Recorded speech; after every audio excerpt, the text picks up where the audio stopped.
Este segundo apunte sobre preguntar toca el tema de la práctica de esta herramienta.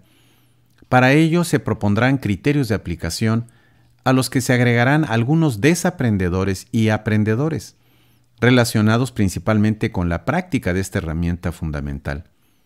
Concluiremos con la invitación a realizar un segundo proyecto que te permita avanzar y perfeccionar tu capacidad de hacer preguntas.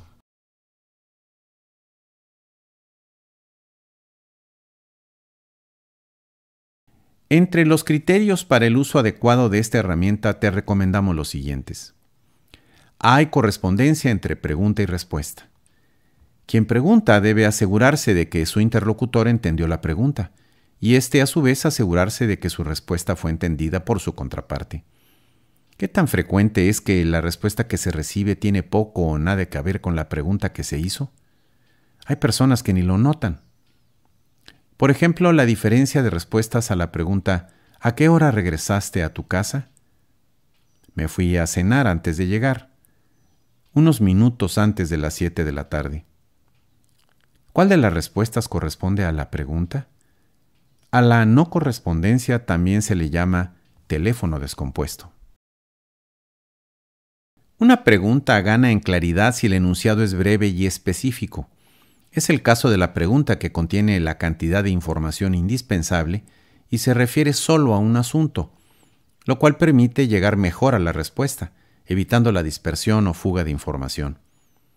Por ejemplo, la diferencia entre ¿cuántos accidentes ocurrieron esta tarde en la carretera escénica Ensenada?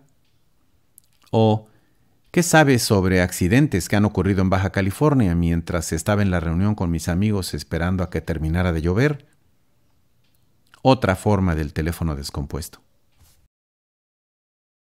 Una pregunta bien formulada contiene explícita o implícitamente tres partes principales: el objeto, lo que se ignora del objeto o problema y el operador de la pregunta. Por ejemplo, en la pregunta ¿cuántos de tus alumnos carecían de acceso a Internet ahora que fueron obligatorios los cursos en línea? El objeto, tus alumnos. Lo que se ignora, acceso a Internet. Operador, ¿cuántos? El objeto de la pregunta es aquello a lo que se refiere la pregunta. Puede ser una cosa, una persona, un lugar, un tiempo, un hecho, situación, etc. Lo que se ignora es el problema o dificultad que justifica el hecho de plantear la pregunta y que tiene que ver directa o indirectamente con atributos, propiedades o cualidades del objeto de la pregunta. Los operadores definen lo que se está buscando de lo que se ignora: qué, cuáles, quién, cómo, cuándo, dónde, por qué, para qué pasa si, etc. Son operadores de la pregunta. Hay un balance entre el contenido de una pregunta y el enunciado en el que se expresa. El contenido es el asunto, el tema.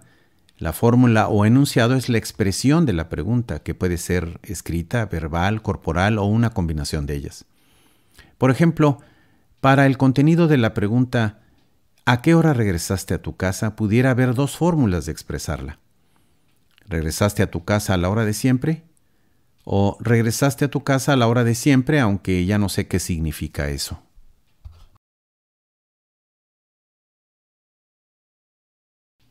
La pregunta muestra rutas hacia su respuesta y hacia otras preguntas.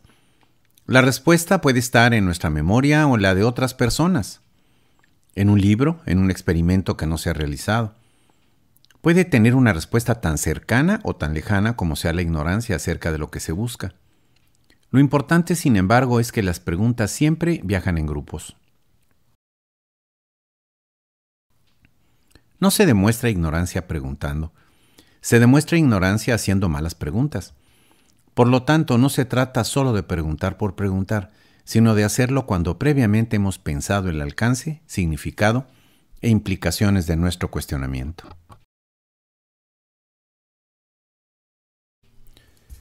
Adicionalmente a los anteriores, hay algunos criterios contextuales para el uso adecuado de la herramienta de preguntar. La relación entre pregunta y respuesta se da en el marco de una buena conexión entre los interlocutores, lo que implica tener claro, por ejemplo, ¿Cuál es mi expectativa sobre el conocimiento o experiencia de mis interlocutores en relación con los temas de las preguntas que quiero hacerles?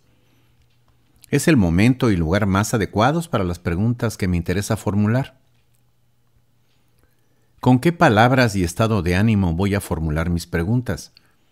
Lograr la calidad de las respuestas que necesito tomando en cuenta las circunstancias, personalidades o expectativas de las personas a quien deseo preguntarles. La conexión entre pregunta y respuesta se da en el marco de un buen ambiente de conversación, tomando en cuenta factores como los siguientes: el respeto y el buen ánimo de los interlocutores, que es fundamental.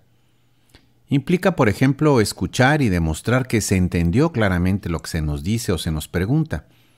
Evitar cualquier forma de condicionamiento sobre la libertad de expresarse, dentro del ambiente de respeto que los participantes se merecen.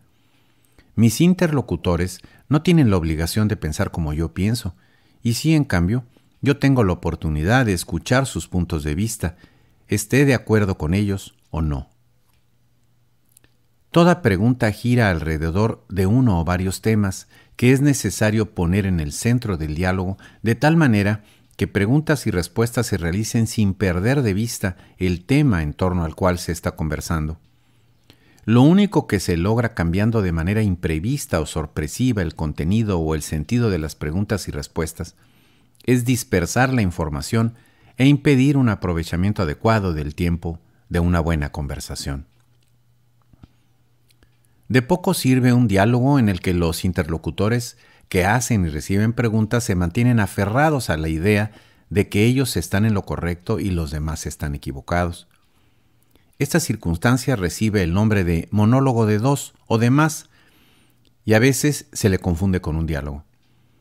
La pregunta es una herramienta para desaprender y aprender, y no un mecanismo psicológico para fortalecer egos o autoestima.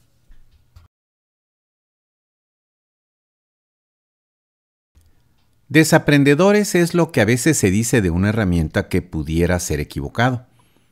Siendo así, posiblemente haya necesidad de hacer un ejercicio crítico y de desaprendizaje.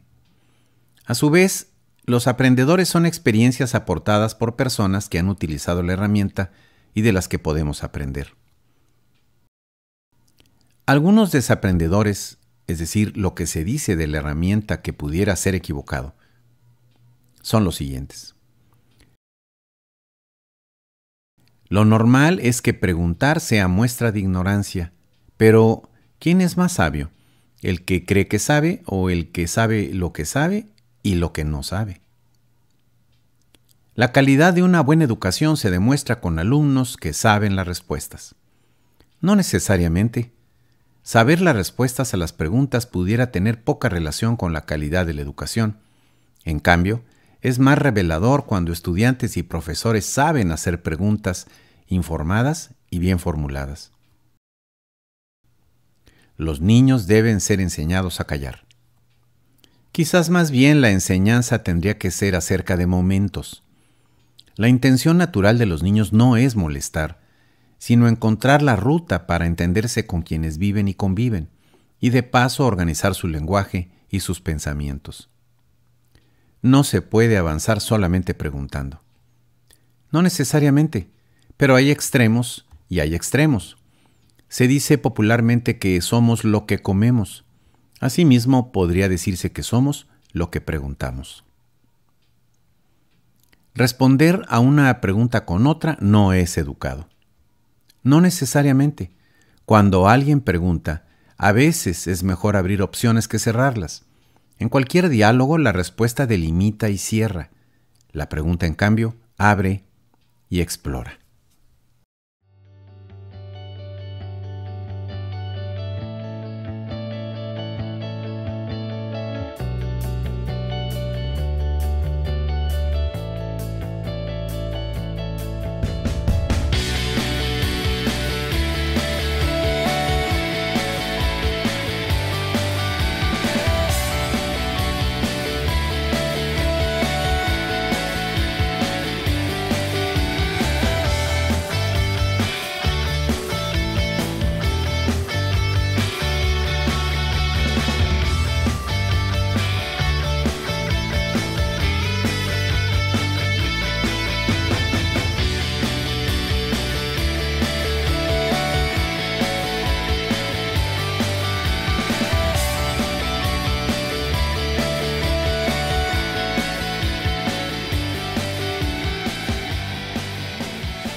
En el archivo en formato PDF localizable en esta misma página del sitio de las herramientas, están los proyectos que te invitamos a realizar sobre la herramienta de preguntar. El segundo de ellos corresponde a este apunte y se titula Construyendo un sistema de preguntas. Y consiste básicamente en practicar la preparación de grupos de preguntas para explorar temas con mayor profundidad. Como se indica en todos los apuntes de las herramientas para desaprender y aprender, ninguna actividad es obligatoria. La idea principal es que practiques lo que vas aprendiendo